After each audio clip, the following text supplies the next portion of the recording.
about the tourniquet nightmares. It worked so well. They couldn't control it. And you can't control it. Nobody. He'll find you. He'll kill you. He's coming now. Trigger! Outlast is a first-person horror game that follows Miles Upshur as he tries to uncover the secrets of the Mount Massive Asylum after being tipped off to dark goings-on at the facility. Soon after arriving, though, he realizes he's bitten off more than he can chew. Atmosphere. Outlast has an overwhelming feeling of vile depravity and unpleasantness from the moment you arrive.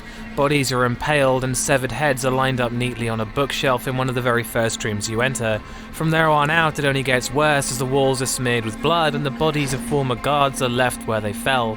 Each depraved thing is often followed by something somehow worse until the game ends.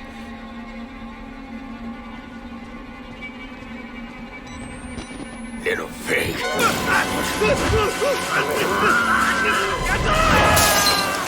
There are hundreds of strange, unstable and violent people walking up and down the halls, and the game deliberately lacks any way of fighting back.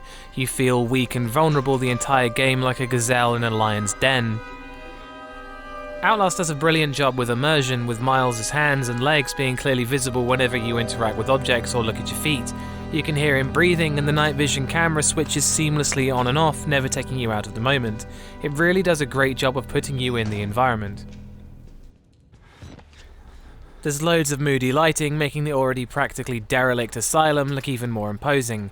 And of course the night vision makes things even creepier, highlighting cobwebs and causing the patient's eyes to light up whilst limiting how far the player can see ahead. Talking of patience, a lot of tension and fear comes from the unpredictability of the inhabitants of the asylum themselves. It's never clear what their intentions are or if they're hostile or not until they suddenly go for you. Outlast creates the feeling that you're out of your depth, that the world around you is broken down and its laws, rules and reasons have abandoned you. You're hunted, unarmed and very unlikely to make it out of this alive. That's one Harry Mason.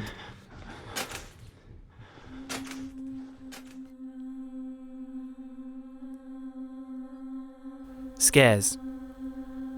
The game uses a multitude of things to frighten the player, be it exciting and frightening chase sequences or simple jump scares. The chase sequences in the game are all pretty frantic, but the game's linearity makes it clear where you have to go most of the time, and by the late game these have lost a little bit of their bite. The enemies catch up with you alarmingly fast, and it feels like they're right behind you the whole time, which is both terrifying and exciting.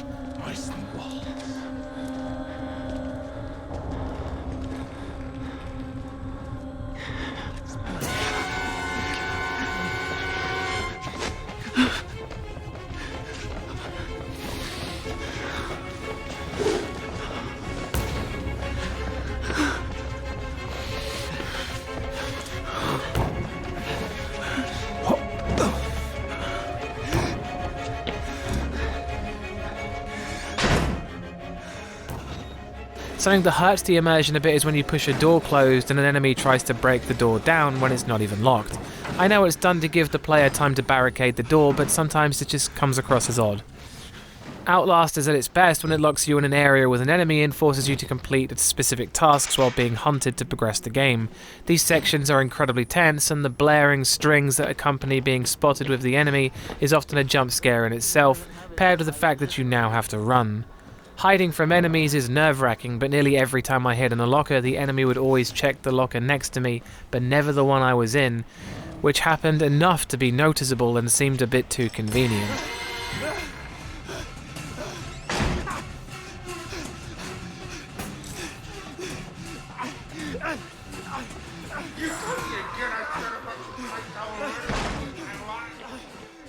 The jump scares are sometimes horrendously cheap, with the very first one being the worst, but the game throws a plethora of unsettling moments you can see just by being in the right place at the right time.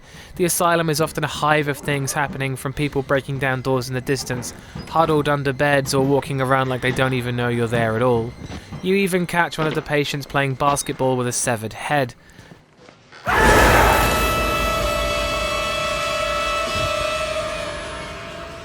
Something that can get tiring is that it's very easy to die, and restarting specific sections and repeating them until you get it right can be tedious. On the higher difficulties, the game is basically a one-hit kill.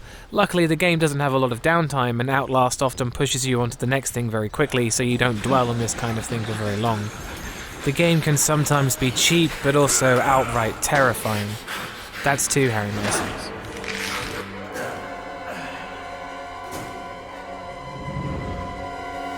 Sound design. In the back of most scenes is a rich orchestral soundtrack with wailing strings and frantic drumming, but there's also unnerving chanting in some of the more supernatural moments. The game's soundtrack contains some wonderful pieces that portray a profound sadness or the magnificent decline of a once proud place. However unfitting this may be to describe the Mount Massive Asylum itself. It's wonderfully recorded, and every pluck and jitter of the violins is audible to create panic during the chase scenes. There's a lot of incidental music too to highlight specific moments in the gameplay that make the whole soundtrack feel like it's tailored to the action of the game. The sound effects are all very realistic, and nothing felt out of place or took me out of the moment. The voice acting for the characters like the priest and Traeger were fantastic during dialogue sequences, but I often felt when you're being stalked by characters like Traeger, he'd repeat the same lines very frequently, which sometimes takes you out of the moment. The directional audio works fine for detecting enemies by sound alone, but there are some moments where I wish it was a bit more accurate. Overall, the sound design has some flaws, but otherwise it's very good. That's 3 Harry Masons.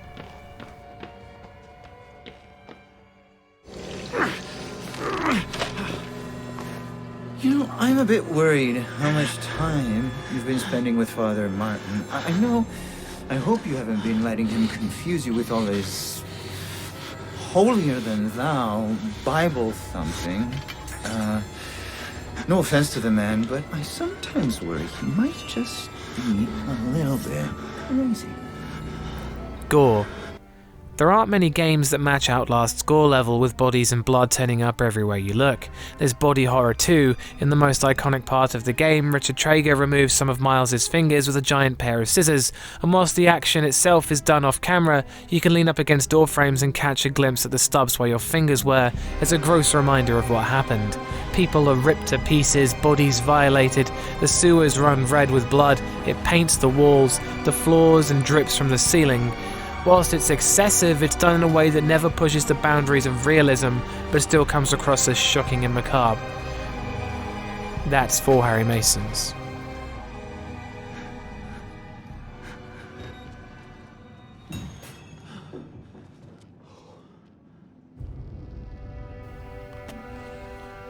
Story. Miles Upshur is a reporter hoping to catch on to a scandal he was informed of taking place at the Mount Massive Asylum and expose the Murkoff Corporation to alleged malpractice, but finds himself unable to leave once he sneaks inside. There's a typical cliché story of experimentation on the patients and extreme malpractice, but scattered throughout the game there's also some interesting diary entries where the backstory of certain characters are revealed, most of which are just as depraved as the rest of the game. Some of these I found were sometimes more interesting than the main story, but there were a lot of them that were just dull. The game's story is mostly pushed to the back by its gameplay and the traumatic events unfolding before you, to the point where it's easy to forget why you came into the asylum in favour of trying to get out. The constant reminders that Walrider is a thing can be easily dismissed until you start encountering him, with everything else being based around escaping until the end, with the final section of the game being a bit weird and out of place. But it's an interesting twist, even if it's one that didn't seem to need to be there. The DLC Whistleblower does a better job of explaining the overall events of Outlast's story by fleshing it out with an additional character and more story in general, making the final score 4 out of 5 Harry Masons. Outlast manages to be extreme without pushing it into the ridiculous, and its events are unforgettable.